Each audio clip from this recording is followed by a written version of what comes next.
Hello, everyone. Here's your midweek devotional. We're going to be looking at James starting in chapter 2 now.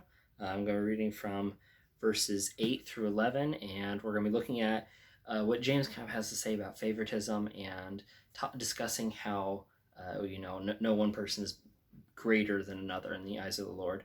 And then later on this week, we're going to be continuing last week's sermon talking about what it means to have faith and what you can do about having faith, continuing that religion and relationship dynamic we were discussing the other day.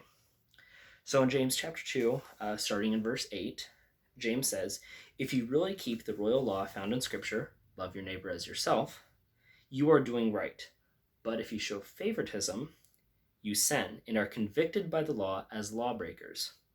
For whoever keeps the whole law yet stumbles at just one point is guilty of breaking all of it. For he who said, you shall not commit you who shall not commit adultery, also said, you shall not murder. If you do not commit adultery, but do commit murder, you have become a lawbreaker." I think that as Christians, we spend a lot of time arguing about, is this sin worse than this sin? And James right here, he's trying to dispel that argument, because we can argue that telling a white lie isn't nearly as bad as killing somebody. But the truth is that they're both sins. When we do either one, we're breaking the law. And while one may have worse effects and consequences, it still doesn't matter, because the truth is it separates us from God. Each of those sins separates us from God equally, as in, for both of them, we need forgiveness.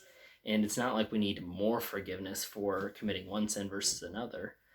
James is saying here that we can't show favoritism just because we don't feel like lying is as bad as murder. And we can't just say, well, that sin isn't as bad, so I'm going to stick with that sin, because either way, we're being lawbreakers.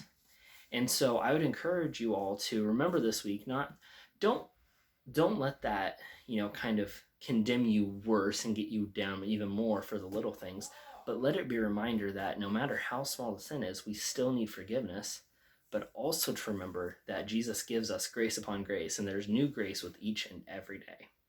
So thank you very much for listening to this video, and I'll see you guys on Sunday. Go in peace.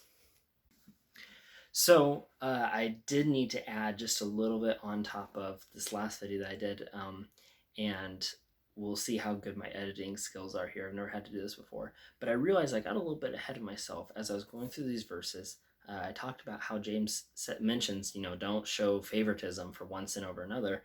But the point that he's getting at is that in verse 8, when he says, love your neighbor as yourself, you do this, you're doing good and right.